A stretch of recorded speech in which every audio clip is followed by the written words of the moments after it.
2020년 10월 3일 지금은 토요일이네요. 토요일이고 오후 1시 지나고 있습니다. 추석 명절 잘 보내고 계신지 모르겠습니다. 평일로서는 이제 연휴가 끝났고 주말을 맞아 가지고 영상을 남겨봅니다. 오늘은 이제 개천절이죠. 뭐 노는 날이니까 좋다 뭐 이렇게 말할 수도 있겠지만은, 저는 대한민국의 병폐, 대한민국의 폐단, 대한민국의 미래로 가는 발목을 잡는 것을 하나를 들으라 라고 하면 가장 대표적으로 저는 개천절이라고 하는 개념을 듭니다. 단군이라고 하는 딱 하나의 상징을 만들어 놓고 고조선, 그것이 이제 지금의 대한민국의 뿌리라는 것이죠. 이거는 이제 좌우 동서 여야 이것 상관없이 한국인들의 멘탈을 관통하는 그런 개념이죠. 그러니까 단군이라고 하는 사람에게 옷을 입혀놓고, 구석기 시대 아닙니까? 근데 그런 아주 고급 옷을 딱 입혀놓고, 차라리 계속 거슬러 올라가서 아담과 이브가 우리의 뿌리다 이렇게 이야기하는 게 차라리 더 솔직하지 않을까요? 어쨌든 그렇게 해놓고, 그거는 남북 공히 그렇게 하고 있습니다.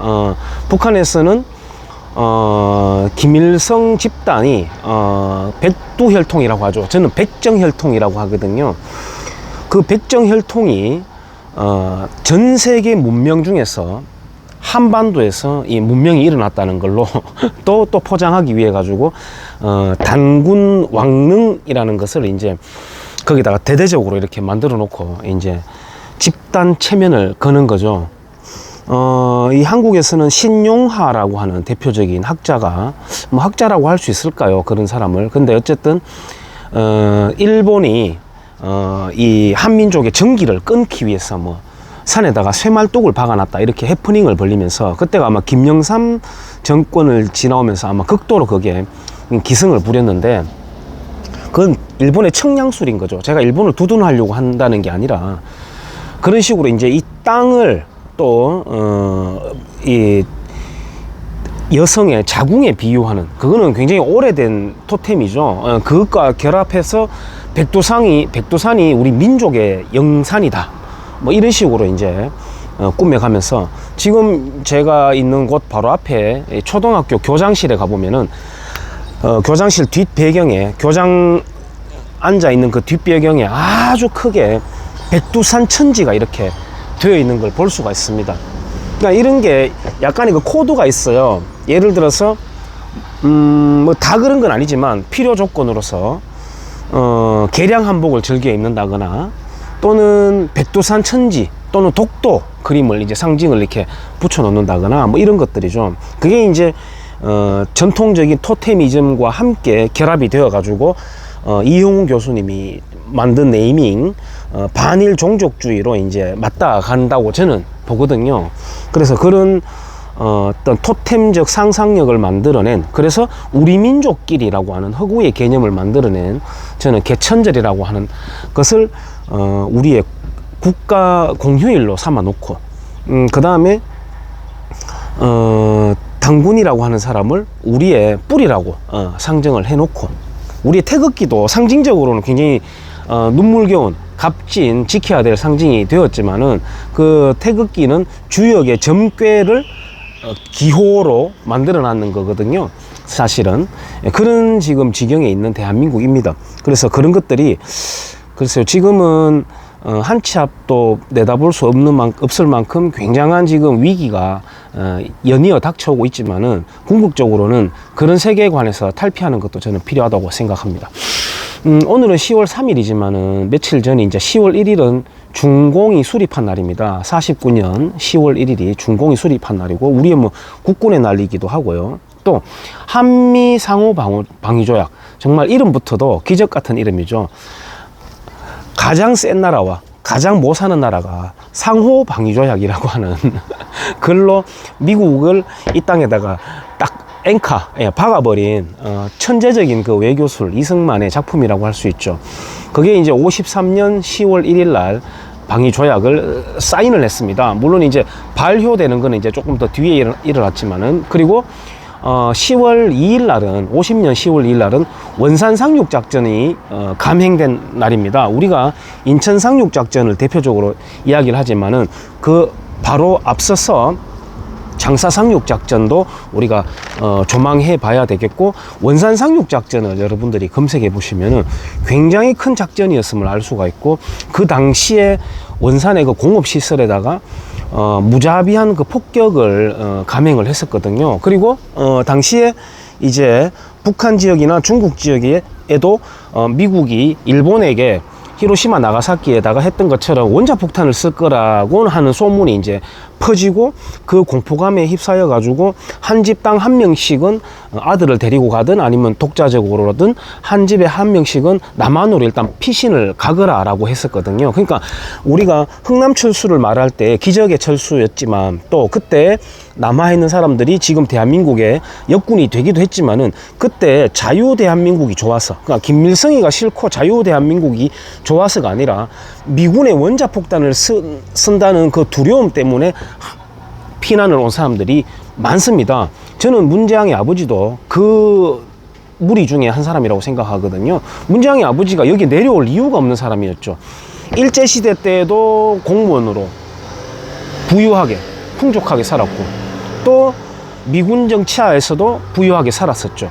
그때는 이제 지금과 같은 휴전선의 전선이 아니라 약간 위에 올라가 있었으니까.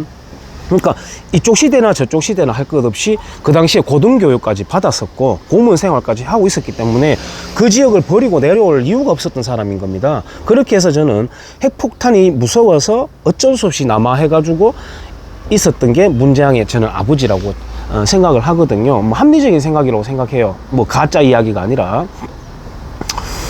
최근에는 제가 참 씁쓸하다라는 느낌을 받았는 것은, 나훈아 씨가 콘서트를 하면서 정부 비판이 섞인 듯한 어떤 내용을 말하는 걸 보면서 대한민국의 이 보수 진영, 우익 진영에서는 와, 이렇게 엉어리를 푸는 듯한 그런 이제 찬사를 늘어놓는 걸 보면서 참 씁쓸하다라는 생각을 했습니다. 나훈아 씨가 뱉어내는 말은 굉장히 뭐라고 할까요?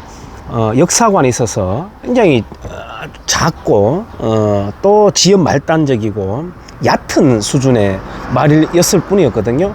근데 워낙 지금 힘든 시기니까 그 정도의 표현을 가지고도 우리가 와, 나훈아가 뭐 역시 가황이다 이런 식으로 하는 걸 보면서, 야, 정말 힘든 시기구나, 저 정도 말해도 이렇게 찬사를 보내다니, 이런 생각을 했었습니다. 제가 신문을 몇 가지 추려봤는데요. 중앙일보입니다. 국군의 날을 앞당겨서 했죠. 국군의 날을 육군 특수전 사령부에서 했습니다. 왜 여기서 하는지 저는 모르겠습니다. 특수전 사령부가 우리나라 국군의 대표인가요? 어쨌든 이제 지가 특전사 나왔다고 하는 거죠. 지가 특전사를 지원한 거 아니잖아요. 강제 징집 당했지 않습니까? 그때 대목군들 강제 징집 보낼 때거든요. 어쩔 수 없이 거기 갔습니다. 이자가 늘 말하는 게, 나도 안보에 있어서는 보수야라고 말할 수 있는 게 바로 그거거든요. 강제로 끌려간 특전사 생활, 그것도 병사 생활이었죠. 저는 특전사를 무시할 이유가 전혀 없습니다만은, 낙하산 뛰어내리는 게 군사훈련 중에서 가장 쉽습니다. 사실은 가장 멋있고 가장 대표적인 것 같고 막 그거 뭐 특수한 것 같잖아요, 사실. 근데 그 MC-1-1B라든지 그 앞전에 있었던 낙하산 그 파라슈트 기종들을 맨 처음에 실험할 때 돼지에다가 묶어가지고 던져버립니다. 그냥 돼지가 차고 떨어져도 펼쳐지는 것이죠. 물론 이제 나중에 자유낙하를 할 때는 기술적인 이제 면이 들어가지만은, 낙하산 많이 뛰는다고 그게 되게 그 뭐 위대하고 힘든 훈련은 아니에요. 그 뛰어내린 다음에 전술 행군이라든지 전술을 펼치는 그 과정이 힘든 것이지, 낙하산 뛰는 그 자체는 레저에 속합니다. 어쨌든 이제 거기 하나 나왔다고 되게 우려먹지 않습니까? 여기에 이제 특전사 장병들이 문재양에게 충성이라고 하는 구호를 외치고 이렇게 거수 경례를 하고 있거든요. 지금 이 군인들은 도대체 자기들이 누구한테 지금 경례하고 있는지 나중에 알고 보면은 정말 소스라치게 놀랄 일이 벌어질 거라고 저는 생각하는데요. 공포영화 이런 거 있지 않습니까? 뭐 내가 네 아비인 줄 알았니? 뭐 이런 것처럼. 한겨레 신문입니다. 한겨레 신문. 서훈이라고 하는, 지금은 이제 청와대 국가안보실장이죠. 이 사람이 원래 국정원장이었는데 김정은이가 대단히 미안하다라고 이야기했다고 하고, 파국 피해에 대해서 이례적인 사과를 했다라고 하면서 한겨레 신문이 소개하고 있습니다. 일본이 총리급 사과만 30번 이상을 했지만 우리는 진정성이 없다라고 계속 딴지를 걸면서 한국과 일본이 화해하는 걸 원천적으로 차단하려고 하는 좌익들 아닙니까? 그런데 이제 한겨레 신문에서는 김정은이 한마디, 이것도 실제로 했는지는 모르겠습니다만은 그 말을 들어서 이례적인 사과다라고 한겨레에서 소개를 하고 있고요. 최근 그 공무원 사건에 대해서요.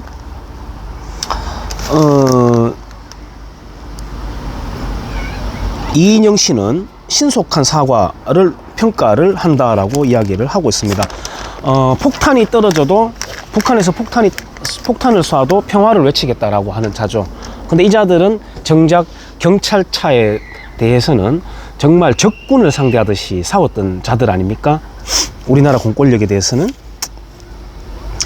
조선일보입니다. 북한의 사과문이 공개되자 친문들은 희소식이다. 또 문재앙은 대북 외교 성과다. 이낙연 씨는 과거에 비해서 상당한 변화다. 설훈이라고 하는 사람, 설훈이라고 하는 사람은 광주 5.18 유공자라고 하대요. 광주에 가지도 않았으면서. 설훈이라는 사람 이렇게 이야기했답니다. 그 공무원을 쏴주겠잖아요. 그럼 뭐 총을 쏘지 대포를 쏘겠냐 이렇게 이야기를 했다 그럽니다. 경향신문입니다. 양무진이라고 하는 자가 북한대학원대 교수라고 합니다. 남북의 시간이 조속히 오길 기대한다. 이번 사건을 계기로 다시는 일인이 발생하지 않도록 이인영 통일부 장관이 이야기하는 남북의 시간이 조속히 오기를 기대한다. 학자라는 자가 이런 말을 하고 있고요. 북한의 경향신문 사설에서는 북한의 통지문 사과, 진상규명과 재발방지로 이어져야 된다 라고 이야기하고 있습니다. 진상규명, 재발방지, 또 한국일보 이례적인 사과, 행동으로 진정성을 보여라. 짐짓 북한을 비판하는 것 같잖아요. 여기서 빠진 게 있습니다. 우리가 보복을 어떻게 할 것이냐, 우리가 어떻게 대응을 할 것이냐, 그거는 빠져 있어요. 우리는 이라고 하는 게 없습니다. 북한이 사과를 했니 많이, 달라졌니 많이, 아니면 진정성을 보여라고 짐짓 이제 비판을 하는 듯 하지만 우리는 이라고 하는 게 빠져 있죠. 동아일보입니다. 경찰청장 개천절 차량 시위자 면허를 정지하겠다. 외곽으로부터 3중 설치를 하겠다. 검문소를 끝까지 추적해서 예외 없이 사법 처리하겠다. 건보공단은 사랑제일교회 정광훈 상대 5억 6천만 원 구상금을 청구하겠다.